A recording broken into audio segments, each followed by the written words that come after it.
is instrumentalized with all mechanisms for all answers. Here, the idea of the game, of what has been conventionally called life, appears.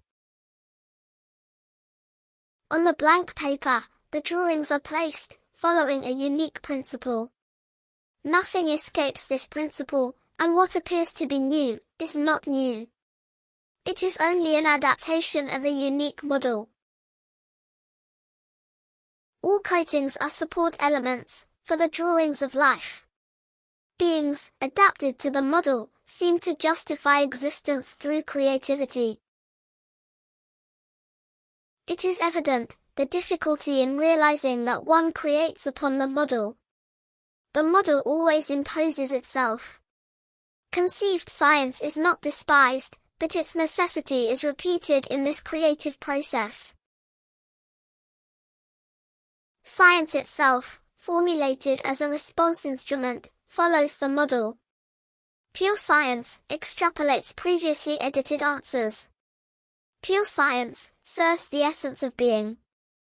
Pure science ignores the ego and the intelligence associated with it. The world, unimaginable to the ego and intelligence, is also inaccessible to them, not for other reasons, but for inadequacy. At some point, the subtle mechanisms of hearing listen to the noises of essence. Flashes of light and sound, one leading the other, are perceived. Concepts are questioned, and reactions intensify. That is when madness happens. The obvious gradually gives way to a plausible obviousness. The complex reappears, decreasing its impetus until, also gradually, it reaches the threshold of the simple. Things that used to make sense, no longer do. What used to make no sense, begins to make sense. Things that made sense, like the end of times, heaven, hell, purgatory, and final judgment, were imbued only to meet and give some meaning to the constructed stories. The way intelligence wants to demonstrate that, according to behavior in life, there is a tribunal that determines the final destiny of each being, is evident. The figure of the scale for the weight of souls is another well-known figure. Birth, life, and death lack explanations, which gives rise to all kinds of concepts and conjectures. The text is sensitive in exposing that, in intelligence, there is nothing clear during, before, or after. Nothing explains life or existence, in this sensitive model. The answers of intelligence to these questions, considered fundamental, seek to give beings the regulation and justifications of behaviors.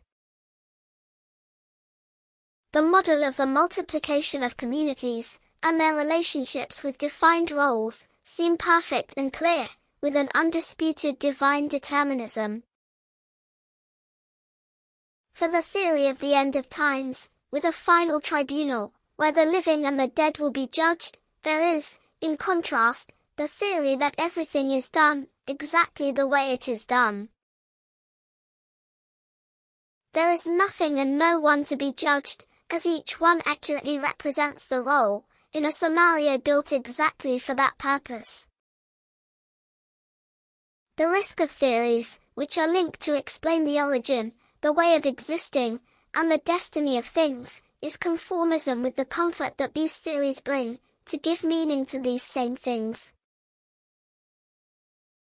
The maxim that, the meaning of life, is to live, condemns being to extreme conformism by summarizing that, in other words, life has no explanation and, thus, imposes the resignation that, what has no explanation, is already explained.